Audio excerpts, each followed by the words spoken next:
Napag-isapin for under the face, under the turret dive. Pero si Brusco ay narito din kasama ni Kirk. Super Prince, tama yung missile arrow. Pero nandun yung Prince break. Ohem! Ohem! Dito na kayo magsayaw! Double kill para kay Ohem! Makikipagsayawan muli dito kay Kirk. Pero kaya niya bang iwasan yung mga galaw at sapa? No way! No way! Ayun dito na. Pero mag-indaman force. And how do you lower the threat meeting if your team wins? Kung dito matama si JP. So, sakto. So, ipa sa may missile Sanji! arrow. And Sanji namatay. Si Sanji na may even din. Sa apat na miyembro mula dito sa Onyx Philippines. Mamamatay siya. Hirap ng buhay ngayon na TLPH at masihirap pa ba to? Nawala na si Brusco. Si Sanji na kinasipa doon. Pero buhay pa rin.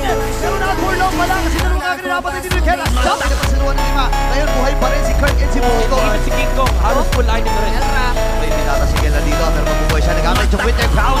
Pero si Brusco kayo na yung mamamatay. Sa kapay ni Ohem. Hindi ko rin naman na magiging punti. Yan nila! Si King!